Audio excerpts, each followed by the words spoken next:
ମୁଁ ଶ୍ରୀ ଦାମୋଦର ଜେନା ଏବିଓକମ୍ BRCC ତିହିଡି। ମୁଁ ଏତିକି କହିବି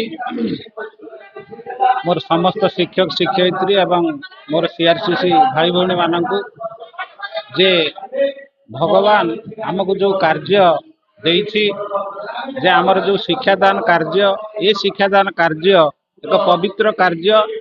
ଆମେ ସମସ୍ତେ ନିଜକୁ ଏହି ପବିତ୍ର ଶିକ୍ଷାଦାନ କାର୍ଯ୍ୟରେ ନିୟୋଜନ କରିବା ଯାହାକି ଆମେ ଯୋଉ ଛାତ୍ରଛାତ୍ରୀ ମାନଙ୍କୁ ଶିକ୍ଷା ଦବା ଭବିଷ୍ୟତରେ ସେଇମାନେ ଆମ ଦେଶର ଉନ୍ନତି କରିବେ। ସେଇମାନେ ଯଦି ଶିକ୍ଷିତ ହୁଅନ୍ତି ତାହେଲେ ନିଶ୍ଚିତ ଭାବରେ ଏ ଦେଶ ଆଗେଇବ। ଆମର କର୍ତ୍ତବ୍ୟ ସମସ୍ତଙ୍କୁ ନିଶ୍ଚିତ ଭାବରେ ମୁଗ୍ଧ କରିବ ଯେ ଜଣେ ଶିକ୍ଷକ ସେତେବେଳେ ଗର୍ବ କରେ ଯେତେବେଳେ ତାର ଜଣେ ଛାତ୍ର କିମ୍ବା ଛାତ୍ରୀ ଏ ସମାଜ ମଙ୍ଗଳ ପାଇଁ କାର୍ଯ୍ୟ କରେ। ମୁଁ ରତ୍ନାକର ସାହୁ। ମୁଁ ଏଇ ତିହିଡି ଗୋଷ୍ଠୀ ଶିକ୍ଷା ଅଧିକାରୀଙ୍କ କାର୍ଯ୍ୟାଳୟରେ 23/9/2023 ଜଏନ୍ କରିଥିଲି ଏବଂ 31/3/2025 ଅବସର ଗ୍ରହଣ କରିଛି। ଆଉ ଏଇ ତିହିଡି ବ୍ଲକରେ ଯେତେବେଳେ ମୁଁ ଯୋଗଦେଲି ସେତେବେଳେ ମୁଁ ଭାବିଥିଲି ଯେ ଏଇ ତିହିଡି ନା ଶୁଣିକିରି ଏ ତିନୋଟି ନିର୍ବାଚନ ମଣ୍ଡଳୀର ଏ ହଉ ସମ୍ମିଶ୍ରଣ ବହୁତ ଭୟ ଆସିଥିଲା।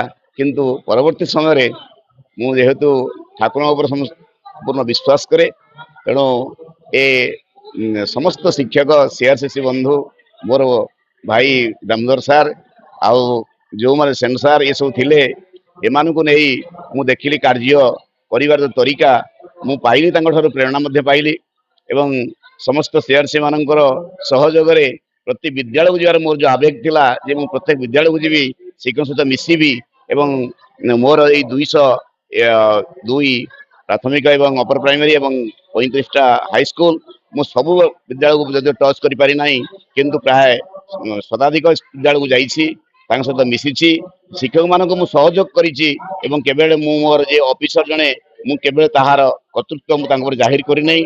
ଆଉ କିଭଳି ଭାବରେ କରିବା ଯେ ଯେହେତୁ ମଣିଷ ତିଆରି କାରଖାନାରେ ଆମେ ସମସ୍ତେ ଅଛନ୍ତି, ଆମର କର୍ତ୍ତବ୍ୟ ପ୍ରତି ଆମେ ସଚେତନ ହବା, ସମୟାନୁବର୍ତ୍ତୀ ହବା ଏବଂ ପିଲାମାନଙ୍କୁ କେମିତି ଗଢି ତୋଳିବା ଯେଉଁମାନେ କି ଆମ ଭବିଷ୍ୟତରେ ଆମକୁ ସେ ମନେ ରଖିବେ ଏ କଥା ମୁଁ ମଙ୍ଗେ ଲିଭେଇଛି ମଧ୍ୟ।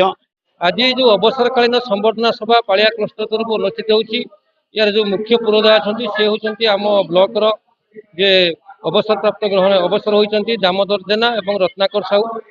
ସେ ଦୁଇ ଜଣ ସ୍କୁଲର ନିଏ ଆମର ଯେତିକି ବି ରହିଲେ 201 ବା 239 ସମସ୍ତ ବିଦ୍ୟାଳୟର ସେ ଗୋଟେ ଥିଲେ ପ୍ରତିଭା ଏବଂ ସମସ୍ତ ବିଦ୍ୟାଳୟର ଶିକ୍ଷକ ଶିକ୍ଷୟିତ୍ରୀଙ୍କ ପ୍ରତି ତାଙ୍କର ଯୋଉ ସ୍ନେହ ଶ୍ରଦ୍ଧା ଭଲ ପାଇବା ଥିଲା, ସେ ଭଲ ପାଇବାରେ ଇଏ ହେଉଛି ଗୋଟେ ନିଛକ ପ୍ରଦର୍ଶନ। ନିଶ୍ଚିତ ଭାବରେ ସେ ଆମ ଗଣରୁ ବିଦାୟ ନେଇଛନ୍ତି। ସେ ବିଦାୟ ନେଲେ ମଧ୍ୟ ସେ ସଦାସର୍ବଦା ଆମ ମାନଙ୍କ ମନରେ ଚିରଦିନ ପାଇଁ ରହିଥିବେ, କାରଣ ତାଙ୍କର ସରଳ ଏବଂ ଅମାୟିକ ଯୋଉ ବ୍ୟବହାର ଏବଂ ସରଳ ବ୍ୟକ୍ତିତ୍ୱ ଏବଂ ସେ ଅଫିସର ହେଲେ ମଧ୍ୟ କେବେ ଅଫିସର ପଣିଆର ଜାହିର କରିବାର ନାହିଁ, ନା ମନରେ ଥିଲା ଅହଙ୍କାର, ନା ସ୍ୱାର୍ଥ ଥିଲା, ନା କେବେ କୌଣସି କଠୋରତା ଥିଲା, ନା କିଛି ଦୁର୍ନୀତିର ମଧ୍ୟ ତାଙ୍କର ଭାବ ଥିଲା, କିଛି ନଥିଲା।